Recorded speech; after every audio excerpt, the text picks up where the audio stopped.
The storm came without warning, tearing across New York with violent winds and sheets of rain. In a penthouse overlooking the city, William Carter sat in the dark, staring at nothing. 1 year had passed since the day he buried his daughter, and every night since felt like punishment. He thought grief had shown him its sharpest edges until that knock. At first, he ignored it. No one ever came here anymore. Then the knock came again, desperate, shaky. William opened the door. What he saw nearly dropped him to his knees. A girl stood there, dripping wet hair plastered to her cheeks. Her voice cracked as she whispered, "Sir, I haven't eaten in 2 days. Could you give me some bread?" The words should have been simple, but they weren't. Because when William looked into her face, he saw his daughter. The one he had lost. The one who was supposed to be gone forever. Imagine that moment. Would you believe your eyes or your grief? Comment what you would do, because the truth in this story will take turns no one sees coming. Thunder cracked above, shaking the glass. The girl flinched, pulling a thin coat tighter. William should have stepped back, closed the door, called someone. Instead, he found himself moving aside, letting her in. The warmth of the hallway seemed to startle her more than the storm. She introduced herself softly. Isabella. No last name, no home. She said she had run from an orphanage in Brooklyn, tired of being sent from house to house where she never belonged. She had wandered until the storm forced her to knock on a stranger's door. William listened, unable to take his eyes off her.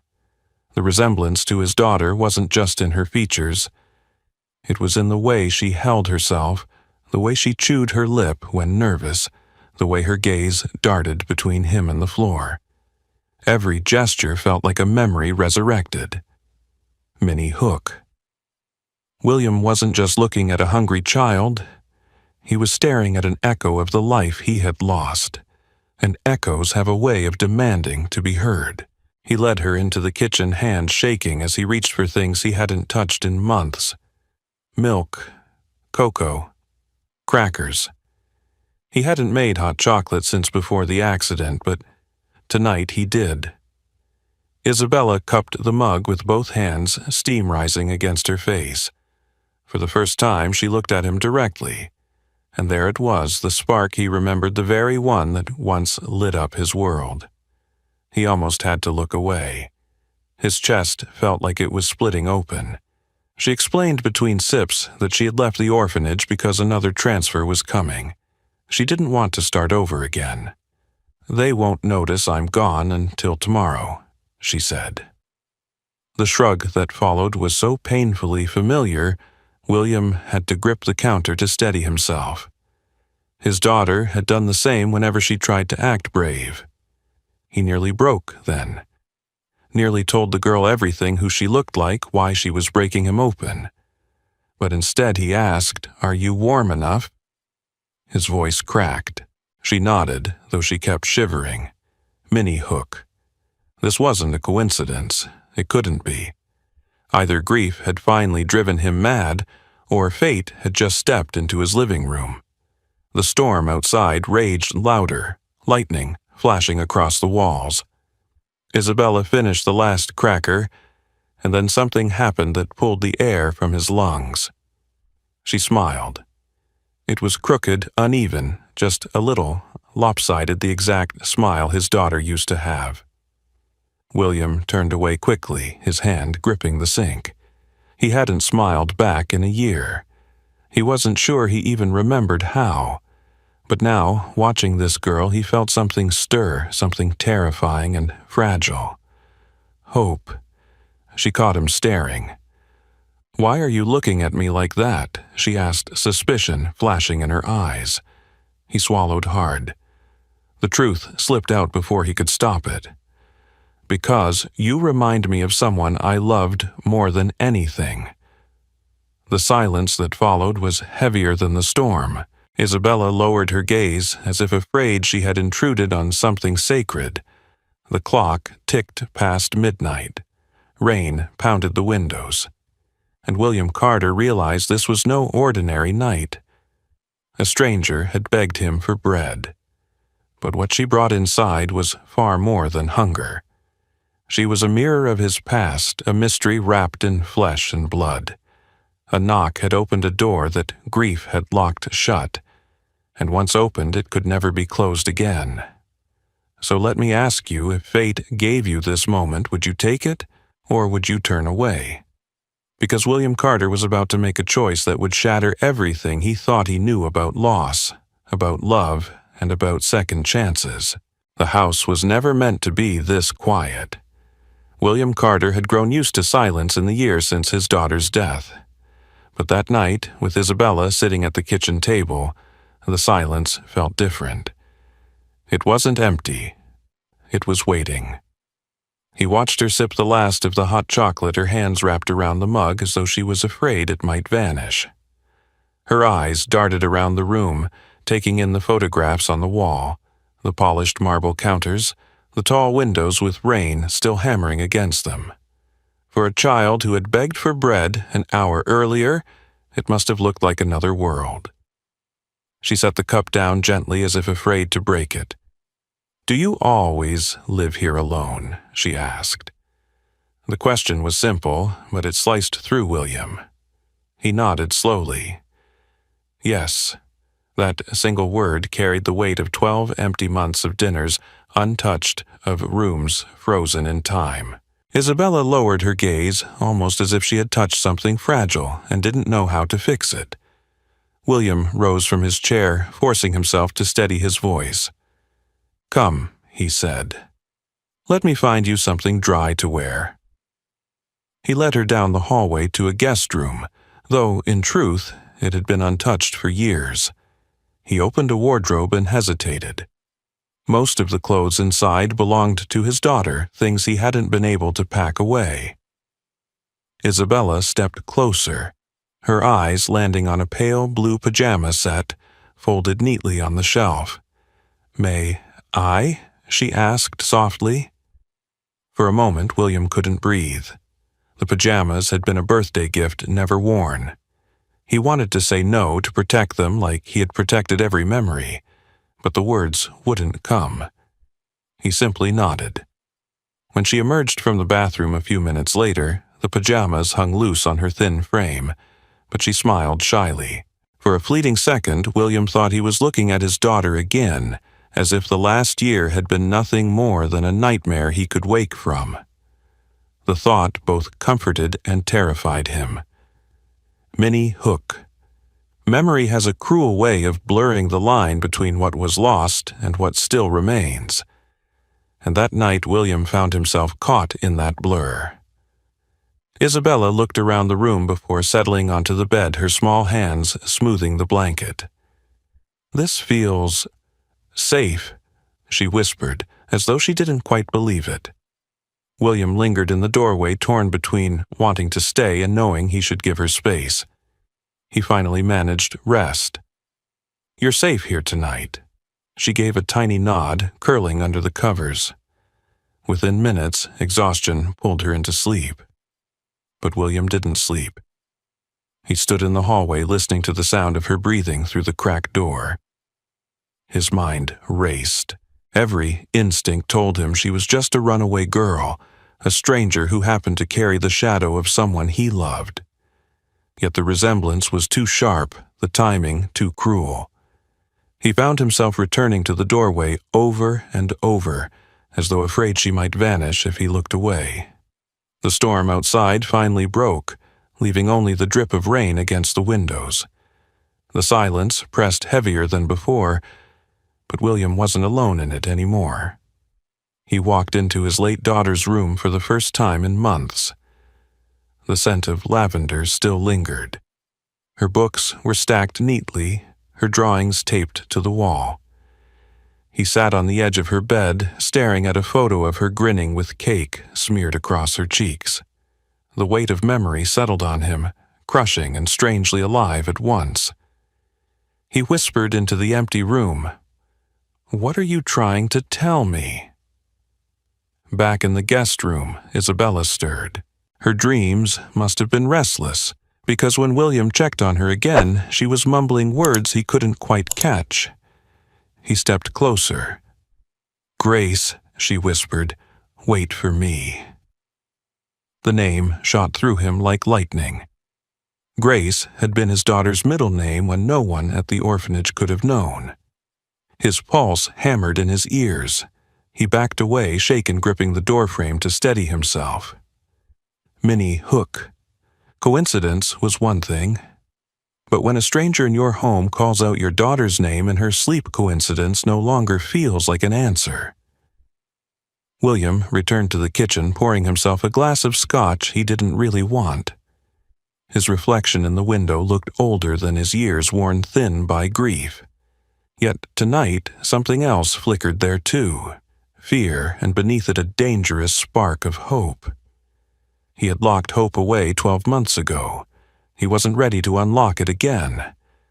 But Isabella's presence had forced it open, and now it refused to leave. The hours crawled by. At dawn, the city lights softened against a gray sky.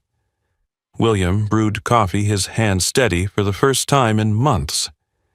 He hadn't realized how much he had missed the simple act of preparing something for someone else. Isabella padded into the kitchen, still in the blue pajamas, her hair tangled, but her eyes brighter. She looked at the toast and eggs on the table as if it were a feast. "Is this for me?" she asked. William nodded, forcing a small smile. She ate carefully, almost ceremoniously, as if every bite mattered. Watching her, he felt the strangest sensation, like the house itself was waking up. The quiet halls didn't seem quite as hollow, the light through the windows not as harsh. When she finished, Isabella wiped her mouth and glanced at the photographs on the wall. One in particular caught her eye, a portrait of William's daughter taken in Central Park, sunflowers towering behind her. Isabella froze her hand, hovering just short of the frame. "She looks like me," she whispered. The tremor in her voice was undeniable. William's breath caught. He didn't answer. He couldn't. His silence spoke louder than words ever could. Minnie Hook. A girl begging for bread had found herself in a stranger's home. But by sunrise she was no longer a stranger. She was a reflection. And reflections have a way of uncovering truths long buried. That first night ended not with certainty, but with questions that clung to every corner of the house. William had opened his door to a child in need, but what entered was far more than hunger and fear. It was memory brought to life, echoing through every room. And as Isabella sat at the table, her eyes shifting from the portrait to him, William Carter understood that his life had crossed a line. Nothing would be the same again. Morning light filled the penthouse, but William Carter felt no ease in it. The storm had passed, yet something far more unsettling remained. Isabella sat across the table, her small hands folded around the mug he'd given her, her eyes drawn to every corner of the house as if she had lived there before. It wasn't only her resemblance to his daughter that disturbed him now. It was the way she seemed woven into his life as if she had always belonged here. After breakfast, Isabella wandered toward the grand piano in the living room. The lid had stayed closed for a year untouched since the day William lost his daughter. She lifted it carefully as though she knew it mattered. Her fingers pressed the keys, hesitant at first, then striking a melody that stopped William in his tracks. It wasn't random notes, it was the lullaby he used to hum at night, the same one he hadn't sung aloud since the funeral. Where did you learn that his voice came out harsher than he intended? Isabella looked startled, her hands freezing above the keys. "I don't know," she said. I hear it in my head sometimes, in dreams." William's skin went cold. Dreams. The same melody, the same name she had whispered in her sleep the night before. It was impossible, yet undeniable. That evening, after Isabella had gone to bed, William sat alone in his study. He stared at his phone for a long time before finally making the call. His voice was steady, but his hands shook. He told the lab technician he needed a DNA test, quiet, discreet, no questions asked. He clipped a strand of Isabella's hair while she slept and sealed it in an envelope. Minnie Hook. Some truths hide in the dark, waiting for the courage to uncover them. William wasn't sure he wanted answers, but he knew he couldn't live with questions anymore. The days that followed were filled with uneasy waiting. Isabella stayed in the house, filling the halls with a presence that was both comforting and haunting. She explored the library, pulling down books far too heavy for her arms. She stood at the window for hours, staring out at the skyline as though searching for something beyond it. She asked questions about the house, about the photographs, about the girl in them who looked just like her. William gave vague answers, never quite lying, never fully telling the truth. At night, she would sit cross-legged on the rug, scribbling drawings in a small notebook she carried. One evening, she handed him a page. It was a picture of two girls hand in hand, standing beneath a bright yellow sun. "She comes to me in my dreams," Isabella explained. "She laughs like me. She even talks like me. Do you think maybe I have a sister out there somewhere?" William's throat closed. He managed a tight nod, but the weight of her words cut deep. He knew she wasn't imagining. She was remembering. The call from the lab came on a gray Thursday afternoon. William shut himself in his study before answering. The technician's voice was calm, professional, unknowing of the storm these results would unleash.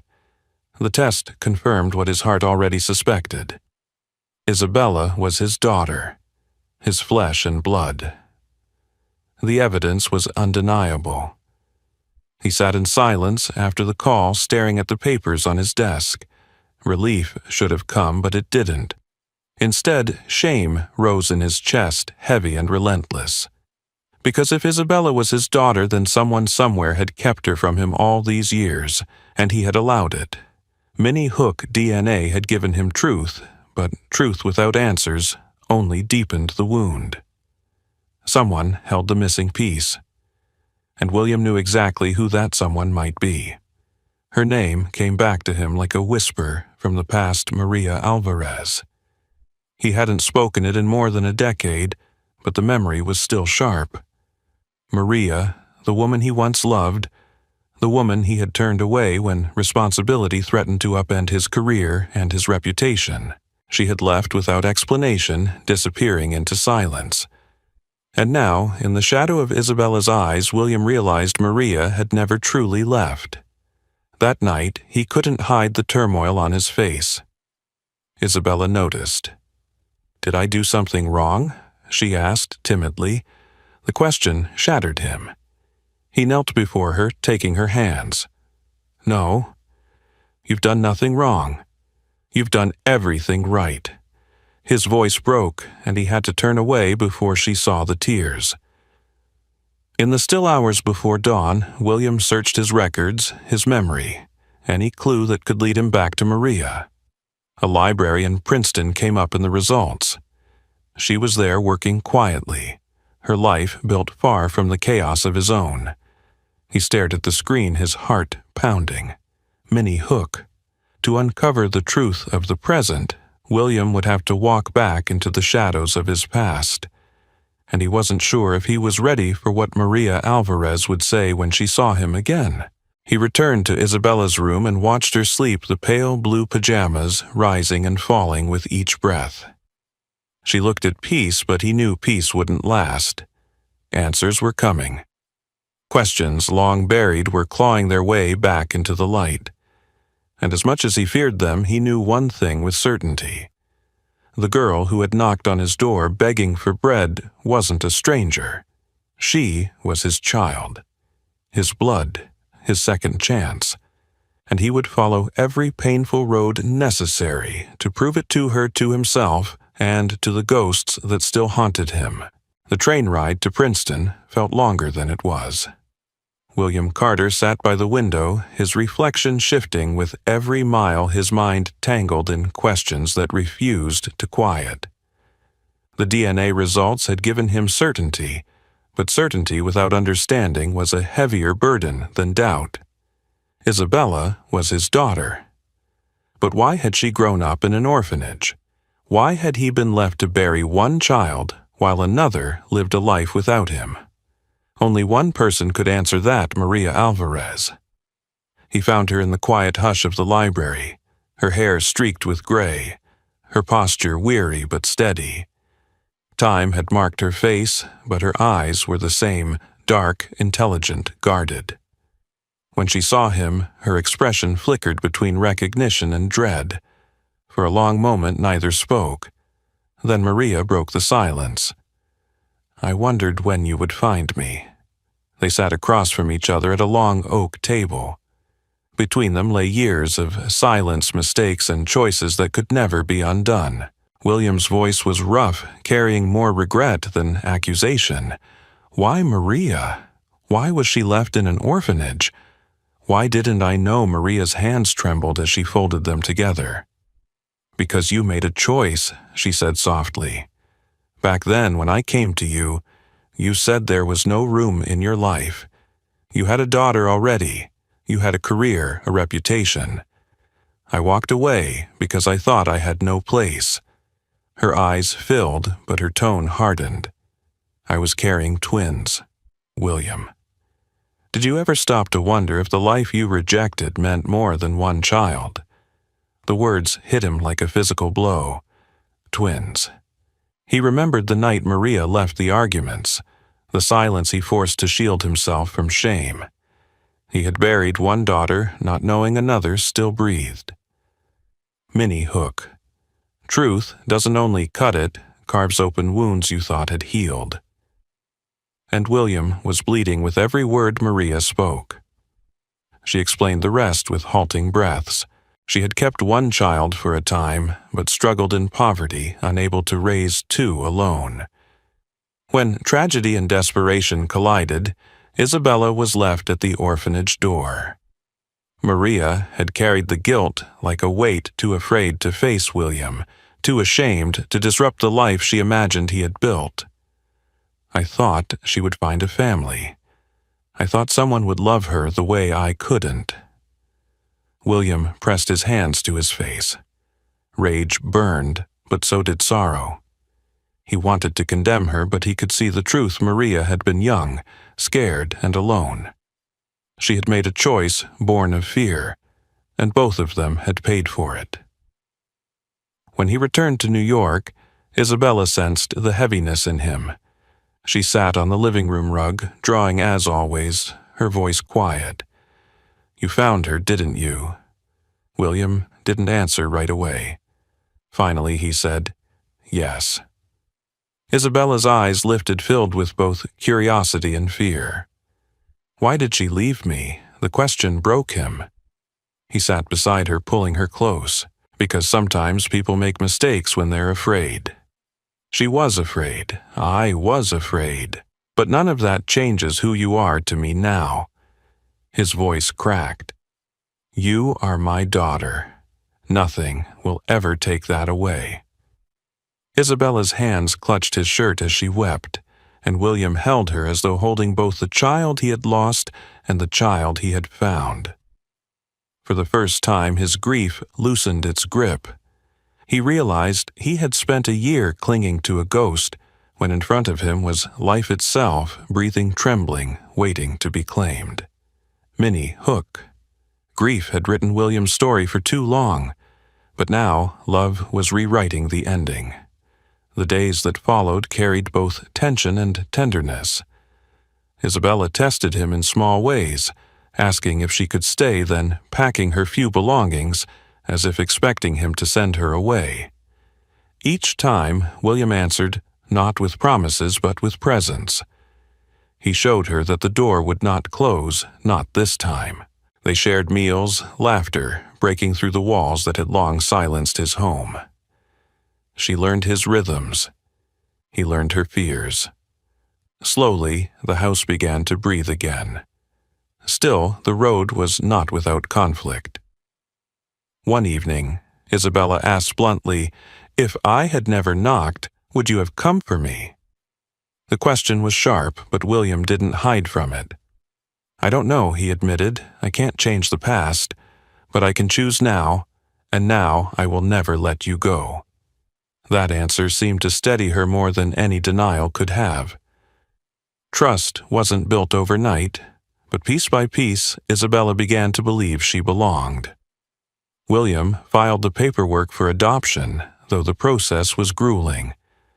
Social workers visited asking questions that scraped at his pride.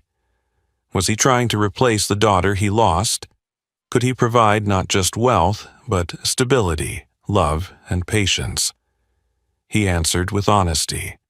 He admitted his grief, his mistakes, but also his commitment. Isabella was not a substitute. She was his daughter, his future, his chance to heal by giving her a home. Through it all, Maria appeared once more hesitant but willing to support what was right. She met Isabella privately, tears streaking her face as she whispered apologies a child should never have to hear. Isabella listened, quiet but strong, and finally said, "I forgive you, but I belong with him now." It was the clearest choice she had ever made. William witnessed it, his heart breaking and mending all at once. Forgiveness did not erase the past, but it freed them all to step forward. The night the court finalized the adoption, William brought Isabella home under the name she chose for herself, Isabella Grace Carter. She stood in the doorway of her new room, not a museum of memories, but a space painted fresh with books, music, and sunlight pouring in. She turned to him and said, "It feels like home." William smiled, tears blurring his vision. "It is home. You are home." Minnie Hook. Two souls broken by loss and time had found each other again. And in that bond, they discovered something stronger than grief, something that would carry them into a new beginning. The bond was not made of blood alone, though blood had revealed the truth. It was built in the quiet nights, the shared laughter, the courage to face pain together. William knew the road ahead would not always be easy, but for the first time in a year he looked forward instead of back. He no longer measured life by what he had lost, but by what he had found. And sitting beside him, smiling through tears, was Isabella, his daughter, his redemption, his second chance at love that grief could never erase.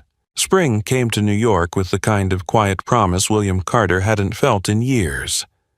For months he had lived in the gray shadow of grief, but now the air in his penthouse was alive again.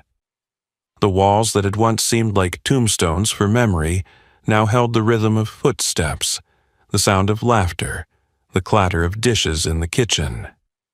Isabella's presence was no longer fragile or uncertain, it was rooted, steady, real. The adoption papers arrived in a plain envelope, but for William it felt like a golden seal on his second chance. Isabella opened it herself, tracing her new name with trembling fingers, Isabella Grace Carter. She read it aloud, her voice unsteady at first, but growing stronger, as if claiming it piece by piece. "It feels right," she said, and in that moment William felt something inside him lift like a stone finally rolled away. He knew he had to take her to a place he had avoided for far too long. One Saturday morning, hand in hand, they walked through Central Park until they reached the Memorial Garden. William carried sunflowers bright and defiant against the green of spring. At the gravestone, Isabella knelt, brushing away leaves. She didn't cry. She simply rested the flowers and whispered, "I think she saved my place." William's chest tightened as he lowered beside her. He had come here countless times alone, drowning in silence, but today was different. The space between loss and life had finally closed. Minnie Hook grief once chained William to the past, but standing with Isabella at that grave, he understood love had broken those chains, and home was no longer haunted. Back at the penthouse, transformation was everywhere. The room that had been sealed for a year was now Isabella's sanctuary. The walls, once covered in fading drawings, now held fresh colors, her new sketches taped proudly beside the old. A bookshelf stood in the corner lined with novels she had picked out on their weekend trips. The piano, once mute, filled the evenings with tentative melodies, Isabella practicing as William listened from his chair, coffee cooling in his hand. The rituals of family returned slowly but surely. Breakfast wasn't just toast and coffee anymore, it was eggs, sizzling orange juice poured into mismatched glasses, Isabella teasing William about his habit of reading the paper aloud. At night, instead of empty silence, the apartment glowed with movie marathons and debates about which ice cream flavor was superior. Life wasn't loud, but it was alive. William found himself changing in ways he hadn't expected. At work, colleagues noticed a shift, less of the cold, distant executive, more of a man who carried light in his eyes. He spoke less about deals and more about stories Isabella had told him. At home, he noticed his own habits softening. He no longer lived inside the shadow of what was lost. He lived inside the presence of what had been found. One evening, Isabella surprised him by baking bread. The smell filled the apartment golden and warm, seeping into every corner like sunlight. When she pulled it from the oven, she set the loaf on the table with a grin. "I figured since I begged for bread that night I should learn to make it myself." William laughed a sound that had once felt foreign. "This is better than anything money ever bought," he told her, and he meant it. Minnie Hook bread had once been a symbol of survival, but now in their home it had become a symbol of belonging. The bond between them wasn't perfect, but it was unshakable. There were moments of tension of Isabella testing boundaries, of William learning patience he hadn't known he possessed. But every challenge carried them closer, shaping their bond into something strong enough to hold against the storms of the future. On the 1-year anniversary of Isabella's knock at his door, William planned something simple but profound. He took her to the rooftop garden, where the city stretched wide beneath them, the skyline glowing. He handed her a sunflower, the same flower she had placed at the grave months earlier. "Do you know what these mean?" he asked. She tilted her head. "What?" "They mean loyalty," William said quietly. "They mean someone who stands no matter the storm." Isabella twirled the stem in her hands, her smile steady. "Then we'll always have sunflowers," she said. William pulled her close, the city lights surrounding them like stars. For the first time in years he felt whole. The journey had come full circle. He had opened his door to a child begging for bread, but what he found was not just hunger, it was his daughter, his redemption, his home. And as Isabella leaned against him, the sound of her laughter carrying into the night, William Carter knew the truth. Love had the power to turn loss into life, emptiness into belonging. He had been given a second chance, and he would never waste it. So here's the question. I leave with you. If fate knocked on your door in the form of a hungry child, would you open it or would you walk away? Leave your answer below, and if this story touched your heart, share it. Because love, when it comes full circle, is the one story worth telling again and again. The story of William Carter and Isabella Grace. Carter begins with a storm and a knock at the door, but what it truly reveals is the unpredictable power of second chances. William, once a man defined by grief and silence, believed his life had ended the day he buried his daughter. He filled his days with empty routines, his house with untouched relics, and his heart with regret. Yet destiny had other plans. One stormy night when lightning rattled his windows, and the world outside felt as broken as the world inside him, a frail girl appeared at his doorstep, asking for bread. In that moment, William faced a choice to turn away and protect his fragile heart, or to open the door and risk it breaking again. He chose to open it, and with that single act of compassion his life began to change. What followed was a journey filled with echoes of the past and fragile glimpses of hope. Isabella wasn't just any child. Her smile, her mannerisms, even the way she filled the silence seemed to resurrect what William had lost. At first, it was unbearable. Memories pressed against him like ghosts. Yet, as he allowed her presence to weave into his days, something shifted. The silence that once suffocated him began to soften. Laughter returned, timid at first, then stronger, until the house itself seemed alive again. William realized that grief doesn't disappear by being locked away. It begins to heal when it is shared, when memories are spoken aloud, when love, even in a different form, is allowed to return. The truth of Isabella's past brought both shock and redemption.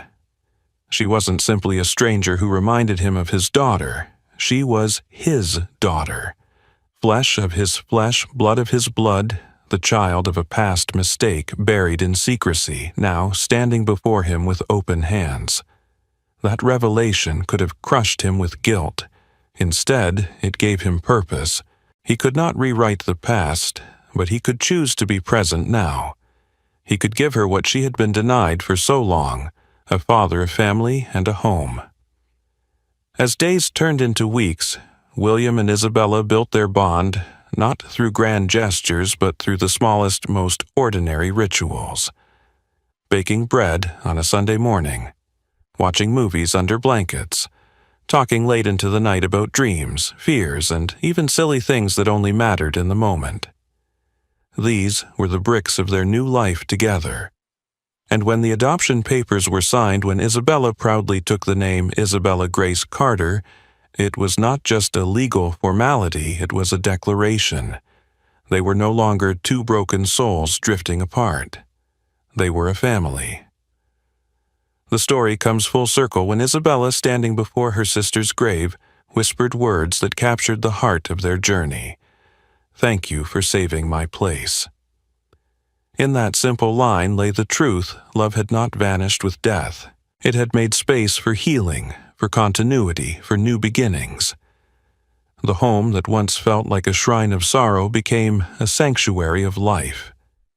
William didn't stop grieving his daughter, but he learned grief and joy could coexist. One child was gone, but her presence lived on in the love he now gave to Isabella. The lesson here is profound. Life is not a straight line. It is a series of losses and gains, endings and beginnings, storms and calm skies. What defines us is not the pain we endure, but what we choose to do with it. William could have closed the door that night and continued living in silence. Instead, he opened it and discovered that sometimes redemption arrives in the most unexpected form. For you, watching this, the takeaway is simple but powerful. Second chances are real, but they don't come wrapped in perfection. They come disguised as inconveniences, as risks, as messy interruptions. It could be a broken relationship waiting for forgiveness, a new opportunity you're afraid to take, or a person in your life who needs you more than you realize. The question is, will you open the door when it knocks? So I ask you directly, if you were in William's shoes, that stormy night, would you have opened the door? Would you have seen bread as just bread, or as the beginning of a miracle? Share your thoughts in the comments. I want to hear your perspective. And if this story touched your heart, if it reminded you of the beauty of second chances and the strength of love, then I invite you to subscribe to this channel. By subscribing, you're not just supporting these stories, you're helping us bring more tales of hope, redemption, and inspiration to life. Hit that subscribe button, join our community, and let's keep walking this journey together. Because sometimes the most extraordinary transformations begin with the smallest act of kindness. And who knows, the next story might just be yours.